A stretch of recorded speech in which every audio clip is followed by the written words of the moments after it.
Hello everyone, मेरा नाम पंकज है और ये एसएससी जीडी का क्वेश्चन आपके इस बार भी पेपर में आ सकता है। ऐसे ही क्वेश्चंस आ सकते हैं। देखिए इस क्वेश्चन में क्या पूछा गया, आपसे ये पूछा गया कि 4 अंकों की सबसे बड़ी संख्या जो आपकी जो है 15 के पहाड़े में भी जाए, 25 के पहाड़े में भी जाए, 40 के पहाड़े में भी जाए और 75 के पहाड़े में भी जाए। ये एसएससी जीडी में पूछा गया था पिछले साल।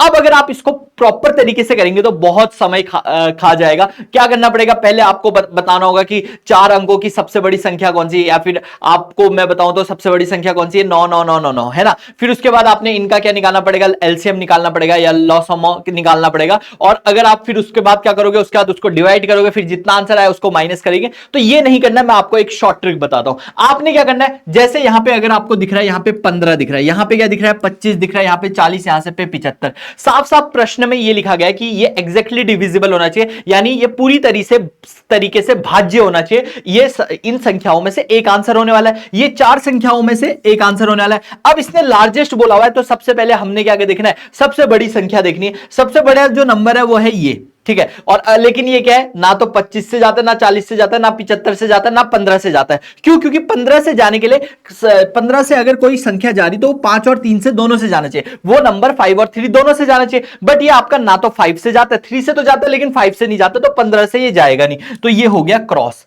अब अगला वाला देखो, क्या ये पॉसिबल है? बिल्कुल पॉसिबल है, बट इसमें एक दिक्कत है, क्योंकि इसने ये बोला है कि 40 से भी जाना चाहिए। तो 40 से जाने के लिए एक दिक्कत क्या है, 4 और 10 दोनों से जाना चाहिए। लेकिन यहां पे अगर आप देखोगे ये 10 से तो जाता है, लेकिन ये 4 की टेबल में नहीं जा रहा है, तो ये भी गलत उत्तर हो गया।